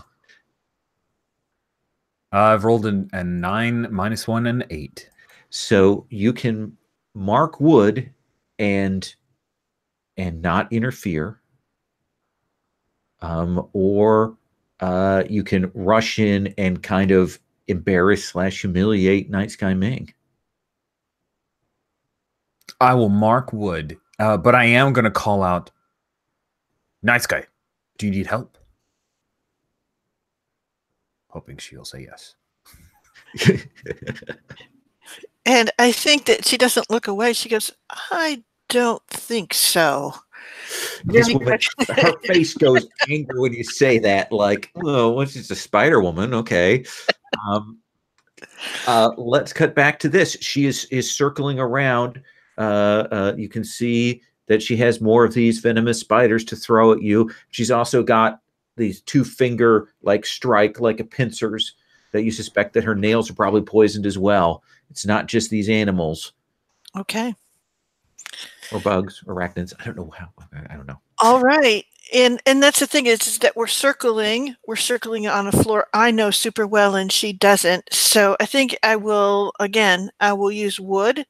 It is to my advantage in that sense. And again, she looks at every stroke that she lives through, and even if she hasn't finished the job, she has learned from. So for her, there's not like humiliation in a fight taking long for her. Absolutely. Let's have you roll. All right. This is always the worst part. Okay, I'm adding 2. So a 9 again. Okay. Now you could burn a bond to go to a 10, or we can have those choices again. Let's see here.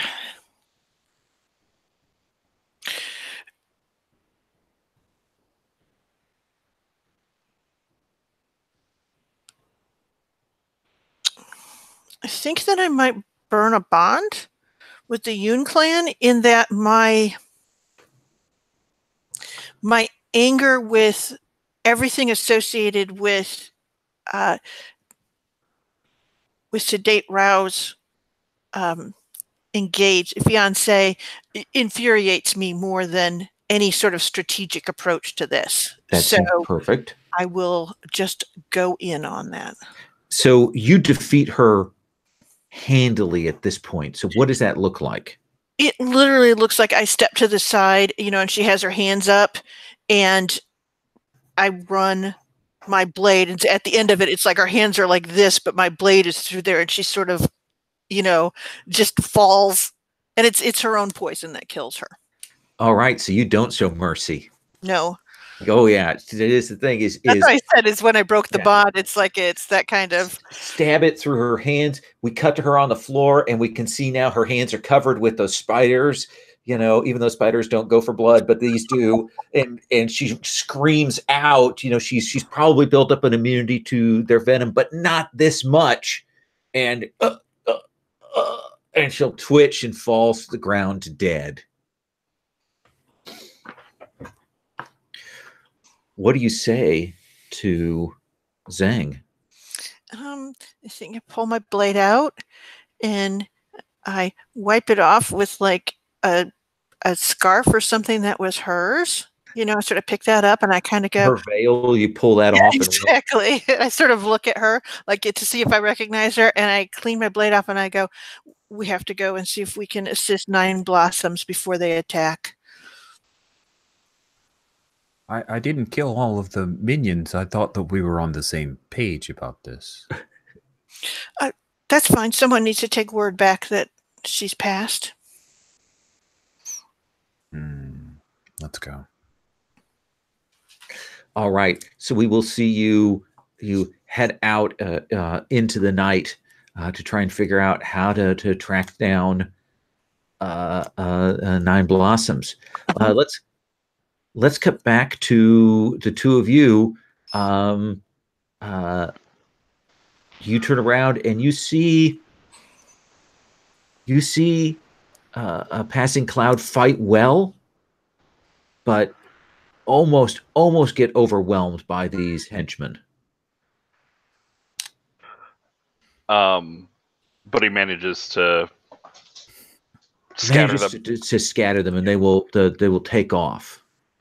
And I think Shard Saber is standing there. He's still sort of panting from his fight with that horrifying, awful woman. But he's ignoring the fight mostly. He's ignoring the mooks, and he's just staring at Passing Cloud and says, "Why? How? How would you think that?" I'm sorry, but you led us out here into the middle of nowhere, and there were assassins waiting for us. I'm sorry, though. There are assassins everywhere. Life is generally filled with assassins. I am sorry for my hasty words, though. Your skills show the strength of your devotion, and I thank you for it. And your inexperience shows the shallowness of your family heritage. The legends of the masters of the Yun clan, they would never doubt their true followers. They knew who they could trust and who they couldn't.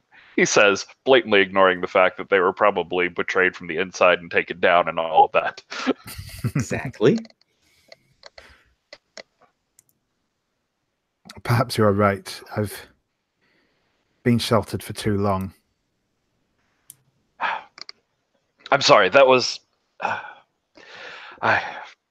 got angry from the fight. It's not your fault. It's not my fault. It was the assassin's fault. He leans out a hand to sort of like clasp and make peace. Yeah. Cloud will grasp his hand and sort of step up the steps next to him. Well, shall we have a look at what remains of this temple of yours then? Yes, it doesn't look like much, but if they were determined to keep us away from it, I would see what was inside. All right. Okay. So we're kind of changing up where we were at before. That's cool. You'll head back to the temple that you already visited. Is that what we're doing? Oh, maybe I misunderstood where we were. Yeah, this is sort of on the way back. But I mean, if you wanted to head to, I gotcha. Yeah, I'm good fictionally either way. And how about a thing of like, it's obvious we were on the right path. If they came after us like this can't be the only one. I think someone else is hunting for the Yun family's personal shrine too. Yes, I think you're right. So then you can go back and look at that shrine further, or you can head back to Auntie Silvers to make sure that nothing has happened to her. What do you think?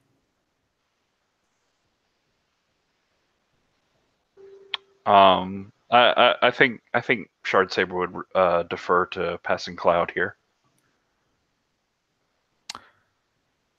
Perhaps we should return home for now and come back in greater strength. Yes. So we will see you on that travel back. Let's cut back to you two, and we'll see you speaking. You in disguise there, Night Sky, but we will see you, Zeng, speaking to, outside of town, one of the people from the Liquid Metal delegates. And he will say, Nine Blossoms left with a group of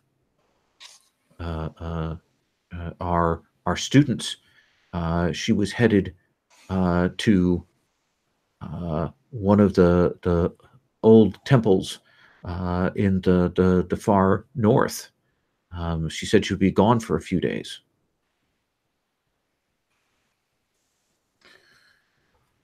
And he turns and kind of indicates Nice Guy Ming to make sure she's involved in the conversation. Kind of looks, doesn't recognize this young man, but certainly, trusts you. And you heard the assailant say that 9 Blossoms would be murdered. And I bow very respectfully and nod. What path are they taking? He pauses here. Clearly not supposed to say. Do you want to try and convince him? Yes. Okay. I think that's hearts and minds from you. I would like to support. Okay. So let's have you roll, Rich, and then we'll have Sherry comfort and support. Or support. What was your persuasion here on a person from your own faction? I think he's trying to use his presence, how he is known currently within the faction. And, the fact that he has this kick-ass sword, that does hurt. So I'm going to go with Earth. Okay. And then support. How does the so what you'll do is you'll roll, and then she'll get to roll her support. And if you need it, she can give you a +1, or she can create a bond if you don't need it. Okay. I need it. I rolled a 5. So unfortunately, unless she would have to do support, and then someone would have to burn a bond. Cheese and crackers, just let me fail. I'm fine with that. I'm good with rolling if you are willing to spend a bond. Yeah. Let's do it. Let's do it. It's important to us. We will pay prices for this. Dang it. Okay, so that gives me a 7. Okay, so then you can essentially give him a bond that he burns immediately. Okay. He burns another one, then it'll take it to a 7. Okay, so you give me a bond that I immediately burn, and then I'll burn my bond with liquid metal delegates because he's a faction member. Yeah, you kind of push on him a little hard. You can ask 2 questions of him. Essentially, he's trying not to tell you directly, but what is it that you want to know?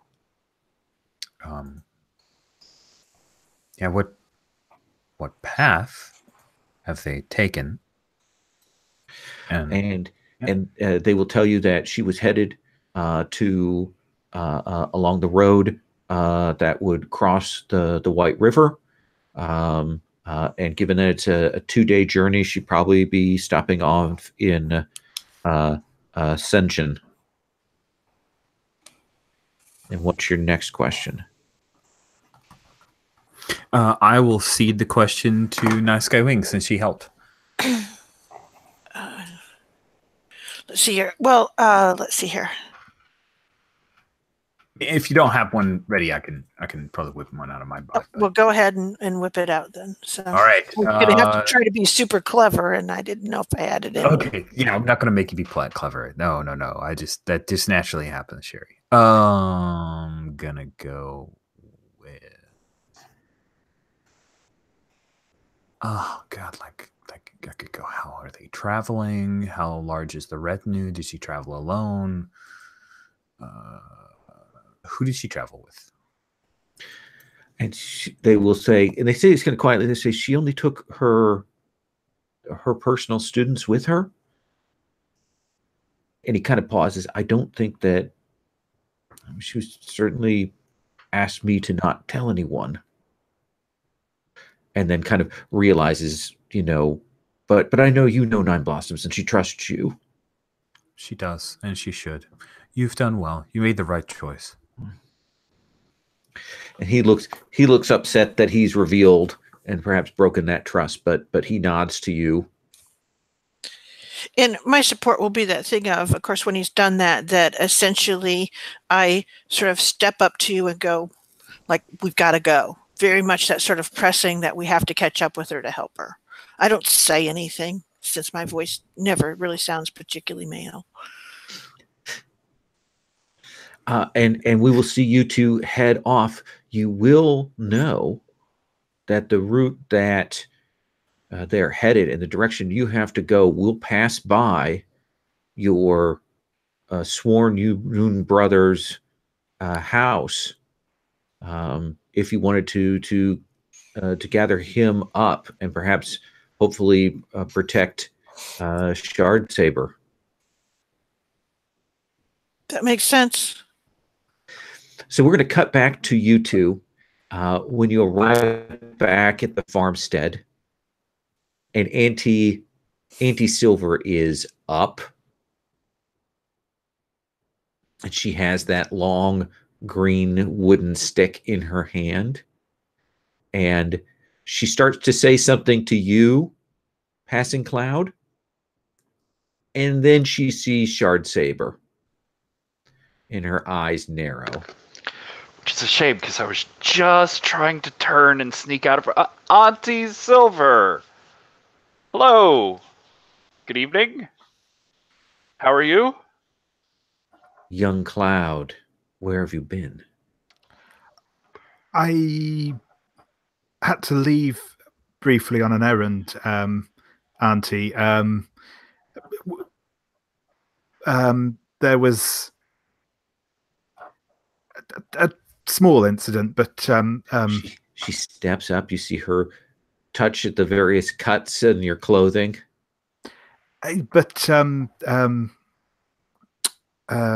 Shard Saber was able to come to my rescue. How convenient. Rescue nothing. I dealt with a mere clown, while Passing Cloud took out a dozen fighters all on his own. It was magnificent. That does seem to at least assuage her concerns a little bit. So you two come in, and I have food ready. And she will gesture you inside and serve out the rice and the pickled plums for you. And she then very gently, so what was this errand? Oh, it was, nothing. I just an old family thing, right, Cloud? Yes, we just traveled a short way to check out some, local ghost stories. Yeah, like the kids tell on the streets. There was I was just solving yeah, right, Cloud? and we saw some bandits in the process. So I think all told, it was quite a success. Yeah, just a normal ghost hunting success. She say you should not tangle with spirits. It is very dangerous. Only those who've been trained in the proper arts can undertake such a thing. Who knows what curse they might lay upon you if you become caught up in their desires, in their passions. And she goes, years ago, before I took up you, Passing Cloud, I was traveling through these woods, and I found myself at a shrine.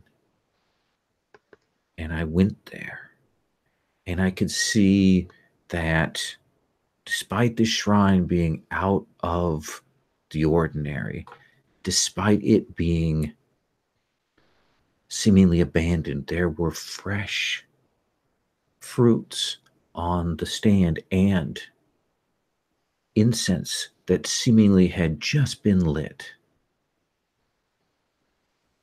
And despite my reservations, I made to sleep outside the temple. But during the night, you'll hear the knock at the door, and everybody will just jump up. And she'll grabs up her stick, and she looks freaked out. And do they hear your voice, Night Sky, or Zhang's voice call out? I think mine, because I'm more likely to have been here before. So I will call out Anti-Silver, Passing Cloud. Please let us in. And there's this moment where you see her like think, oh, maybe these are ghosts. They're trying to fool us, thing. But she will run over and open the door. And of course, Night Sky Ming has particularly pale hair and that kind of, so she always kind of looks like a ghost.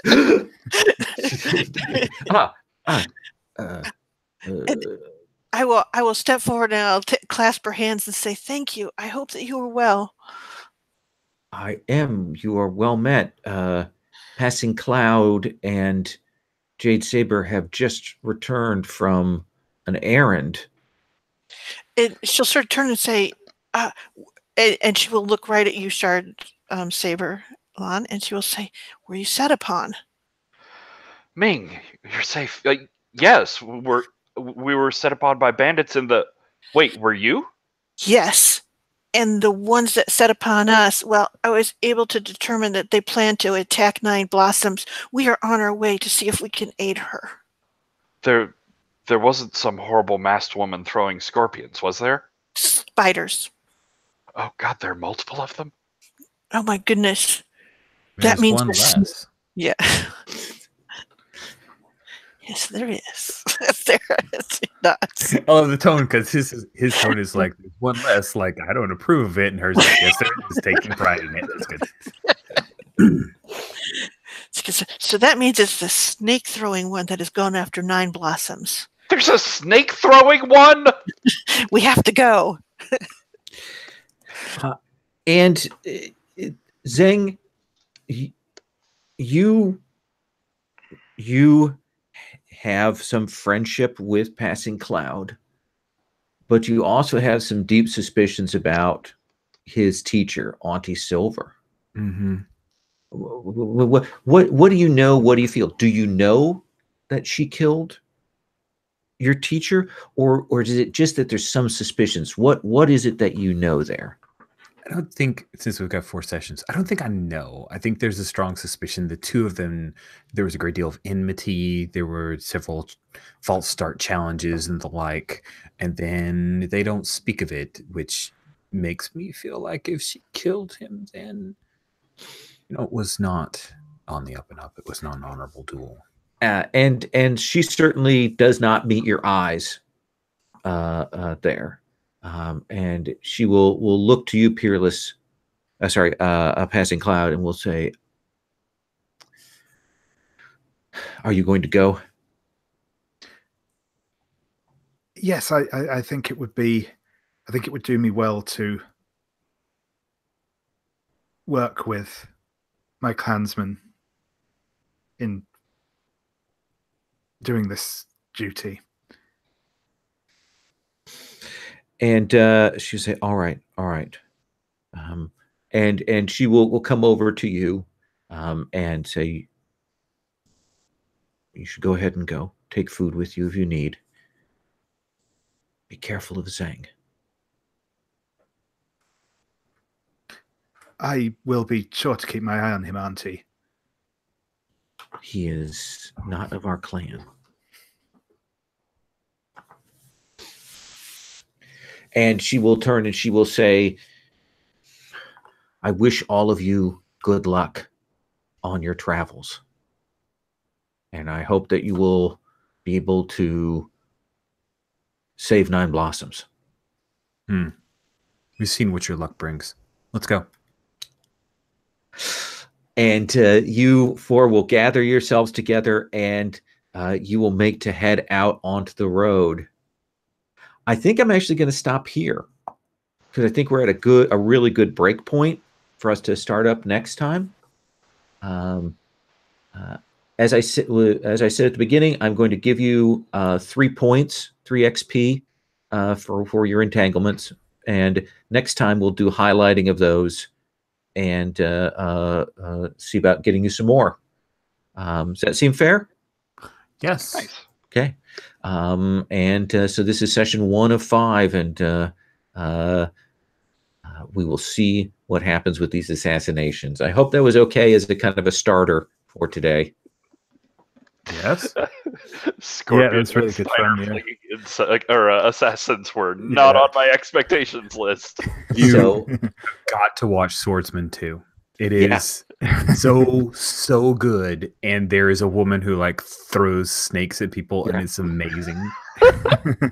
You can also watch The Battle Wizard, which is available on Amazon Prime, which also has a person, and that was what I watched this weekend, who throws snakes, and the special effect for it is particularly horrible. Oh, no. I don't mean like bad, like you're like, whoa, when she throws the snakes. Oh, well, see, this Swordsman 2 is actually a Choi Hart joint with Jet Li. It's fantastic. Yeah. It's Nice. so great. It's actually taken from one of the Louis Cha novels that I love, and it has what is her name who plays the Bridget Lin. Bridget Lin is wonderful. Oh, gosh, she's good in everything. And in that, so that's a great one. But it is also a movie that is of that sort of 80s kung fu cinema where the special effects and the camera work is kind of crazy. It's a little like Evil Dead in the way that it is. At the store where I work this week, we got in a couple of Shaw Brothers collections, and so I'm excited about getting to see some of those. Oh yeah. And Amazon Prime has a ton, has at least 100 and some. They have both the Celestial Pictures collections on the free Prime, and then a bunch of other from the non-Shaw Brothers studios from the 70s that are badly dubbed and like TV aspect ratio, so sometimes you won't see the people while they're talking. Nice. I recommend, if you want something that's crazy, Everlasting Duel is on Amazon Prime, and it is legendarily nuts, and legendarily badly shot. So, David, it was great to have a chance to play with you again. Yes, thank you. No, it was good fun, and nice to play with those of you who haven't before. Absolutely. And we'll check in again at the start of the next session, see if everybody's happy with their moves, or if there's anything else we want to go over, any changes you want to make. I'm always very flexible about that in play, so don't worry about that. All right, well, I'm going to stop recording, and we'll be set.